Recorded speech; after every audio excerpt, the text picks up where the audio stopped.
Bonjour à tous, bienvenue dans Direct Santé, votre rendez-vous dédié à la santé et au bien-être de toute la famille. Vous savez que Direct Santé vous informe sur de nombreuses pathologies, de traitements ou encore de gestes nécessaires pour préserver une bonne hygiène de vie.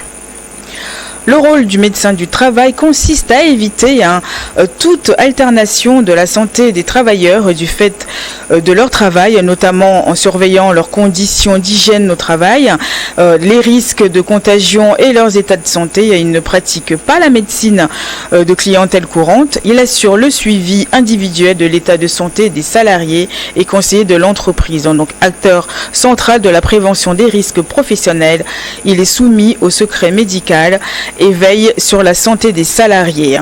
Donc pour comprendre le rôle du médecin du travail, donc je suis accompagnée ce matin Dr Kevin Silver, qui est médecin du travail, expert international en santé au travail et environnement, chef section médecine du travail et des sports et ministère de la santé, de l'hygiène publique et l'accès universel aux soins au Togo.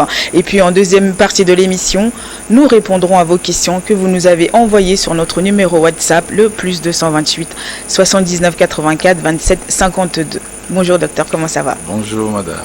Très bien. Oui, je vais bien.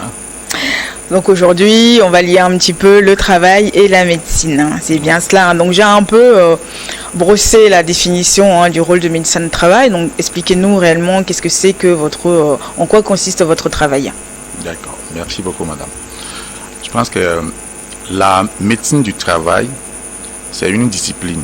C'est une discipline médicale donc, qui a pour rôle de pouvoir accompagner les employeurs et les salariés pour pouvoir faire la prévention de tout ce que nous appelons les risques professionnels.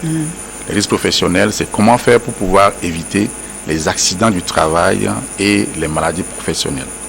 Maintenant, en plus de ça, le rôle du médecin du travail aussi, c'est de faire la promotion de la santé des travailleurs. Donc, en plus des accidents et des maladies professionnelles, aujourd'hui, nous avons d'autres maladies qui surviennent en dehors de l'entreprise ou de l'organisation dans laquelle la personne est, mais qui va avoir un impact sur la profession. Par exemple, une personne, un agent ou un salarié qui fait un AVC, qui a un diabète, un cancer, ces maladies peuvent avoir un impact sur leur rendement ou leur capacité à pouvoir être au poste de travail. Donc, le médecin du travail, son rôle, ça va d'abord aider pour qu'il n'y ait pas d'accident, qu'il n'y ait pas de maladie, qu'il puisse accompagner l'agent ou le travailleur pour pouvoir avoir un bien-être au travail. N'oublions pas que aujourd'hui nous passons au boulot parfois les 2/3 de notre vie au boulot. Et donc, il est très important que le médecin du travail puisse accompagner ce processus-là et accompagner le bien-être des travailleurs. Donc du coup, il vérifie, voir si le salarié est en bon état de santé pour pouvoir continuer son travail. Oui, donc son rôle c'est sur ça. Donc vérifier son état de santé donc, à travers un certain nombre d'activités. Oui. Donc soit c'est à travers d'abord la visite d'embauche. Lorsque vous devez être à un poste de travail, donc le médecin va vous examiner et il va voir si le cœur, le cerveau, votre psychologie, est-ce que tout va bien, est-ce que vous avez un certain nombre de problèmes qui peut contre-indiquer le travail que vous devez normalement faire. Donc il doit pouvoir voir et savoir le poste approprié vers lequel vous vous destinez. Sinon vous allez commencer un boulot et par rapport à votre état de santé, vous ne pouvez pas soutenir. Ça va aggraver votre situation et donc en faisant par exemple la visite médicale d'aptitude, il peut mieux déterminer votre aptitude et mieux orienter là où vous devez être et pouvez travailler avec un bon rendement pour l'entreprise et pour vous-même. Donc un salarié qui a été embauché pour un poste, qui justement n'a pas ces qualités-là ou ces capacités à travailler sur ce poste.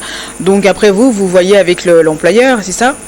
Pour pouvoir le mieux lui trouver l'emplacement adéquat ou le poste adéquat. Oui, en fait, c'est dans ce processus, ce n'est pas seulement comme on voit avec l'employeur. Oui. Ça veut dire que l'employeur, il y a des postes qui sont déjà définis. Et donc, vous, en tant que médecin, vous avez déjà une idée de tous les postes et de tout ce qu'il y a comme facteur de risque, comme on le dit, tout ce qui peut être élément dangereux, la manière dont le poste est constitué et tous les éléments qui vont avec. Et donc, vous faites votre analyse du poste, analyse de la santé de la personne pour pouvoir mieux l'orienter. Et c'est aussi toujours avec l'appui de l'employeur qui lui aussi sait comment il a constitué son entreprise pour que ça puisse donner un rendement donné. Et du coup, quelles sont les actions? Donc, en dehors de ça, il y a d'autres actions que le médecin du travail peut avoir? Oui, le médecin du travail, dans ses activités, il y a trois activités, trois grandes activités. Il y a ce que nous appelons les activités de prévention primaire, oui, les activités de prévention secondaire et les activités de prévention tertiaire. Les activités de prévention primaire, par exemple, le médecin à l'aise d'instruments et d'instruments d'outils, oui, donc par exemple un luxmètre pour pouvoir mesurer la luminosité, par exemple un sonomètre pour mesurer le bruit, par exemple. Donc il peut aller dans le milieu du travail et détecter les différents éléments dangereux qu'il y a dans le milieu du travail.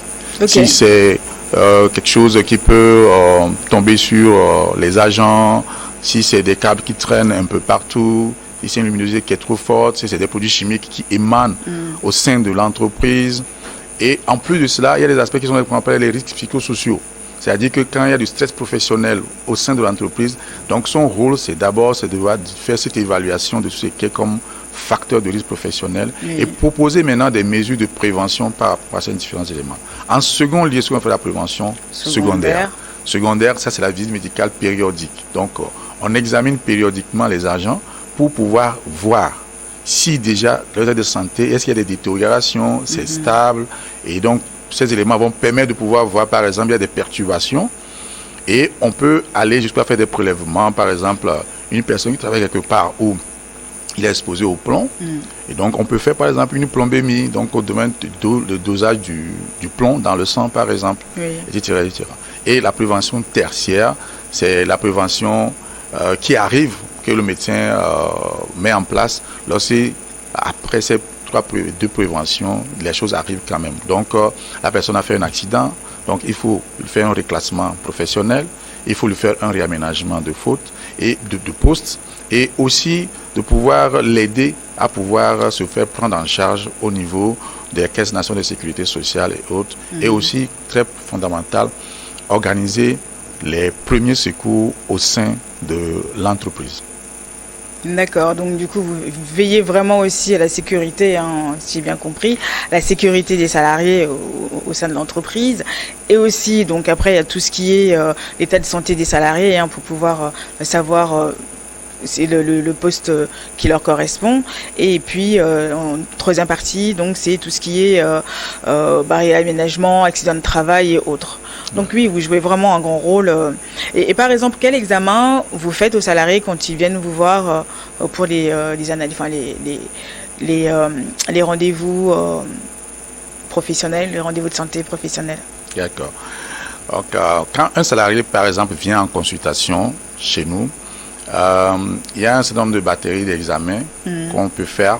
Donc, les premiers, c'est d'abord d'examiner la personne. Donc, examiner la personne, écouter ce qu'elle a comme problème et qu'elle puisse vous le dire.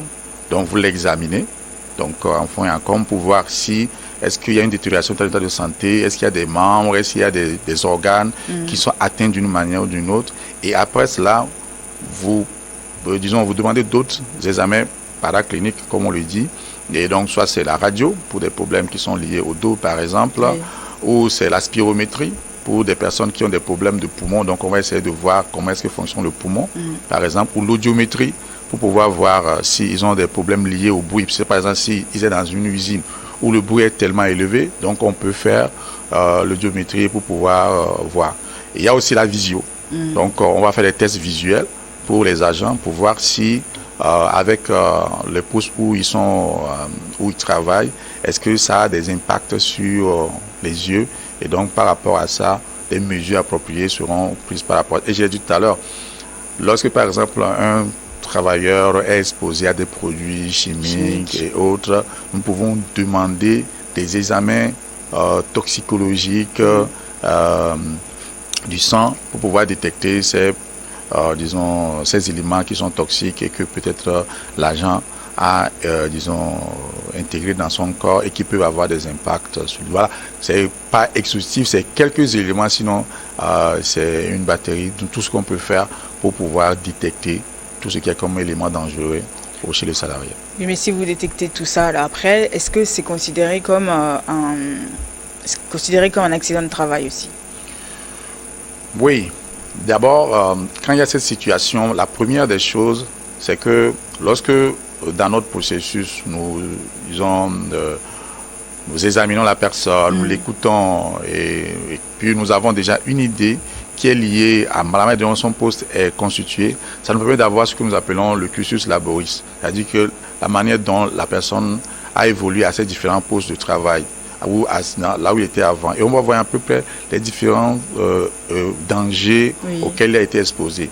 Et ça nous permet après de pouvoir faire le point, de pouvoir dire, exactement que ceci est lié à une maladie professionnelle.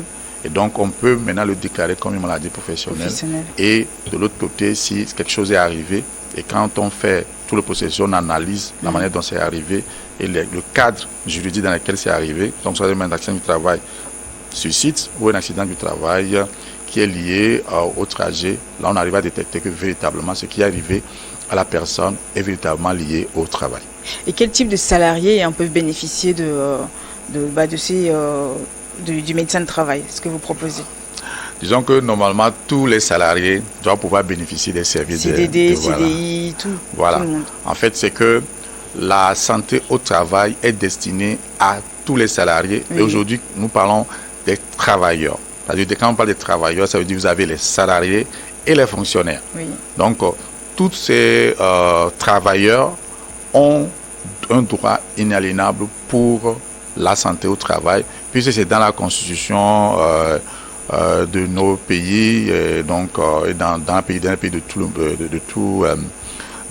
les pays dans le monde. Oui. Et donc, c'est fondamental qu'on puisse mettre ce dispositif-là en place et que ça soit accessible à tous. Bon, maintenant, quand on le voit, parfois, c'est la manière dont chaque pays a une disponibilité par rapport aux médecins du travail qui va faire que certains vont avoir plus accès facilement et que d'autres, l'accès sera un peu plus difficile. Mais je pense qu'on y travaille pour cela. Et justement, comment vous assurez le suivi des salariés?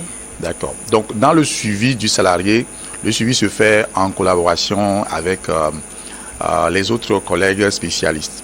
Donc, lorsque, par exemple, le salarié qui a un problème vient en consultation ou est au niveau de le service de santé au travail, vient vous voir, il a par exemple un problème de dos que vous avez détecté. Donc, ça veut dire que si le problème de dos l'empêche de pouvoir faire le travail, ça veut dire qu'on lui fait un aménagement de poste. Donc, on le sort de ce poste-là qui lui donne un problème, ou on diminue. Et de l'autre côté, on l'envoie par exemple chez un rhumatologue si le problème est assez prononcé. On peut l'envoyer chez un rhumatologue qui va l'examiner, qui va voir et qui va pouvoir mettre des soins appropriés. Et donc, dans le suivi du traitement, il va revenir pour qu'on puisse maintenant réévaluer son état de santé par rapport aux contraintes liées à son poste de travail. Oui. Et donc, maintenant, en fonction de cela, il sera maintenant plus facile de pouvoir savoir véritablement quel est son état de santé. Et s'il y a d'autres besoins, on pourra maintenant mieux l'orienter et mieux lui donner accès à d'autres soins, même si c'est en dehors même du pays. On peut même conseiller que cette personne puisse aller jusque-là pour être bien traitée. Oui, c'est pas mal, parce que c'est vrai qu'ils ne sont pas laissés... Ils ne sont pas laissés dans leur maladie ou dans leurs problèmes, au fait. Oui. Puisque c'est quand même un suivi au quotidien. Oui. Mais écoutez, on va marquer un temps de pause. On revient juste après les informations. Restez avec nous.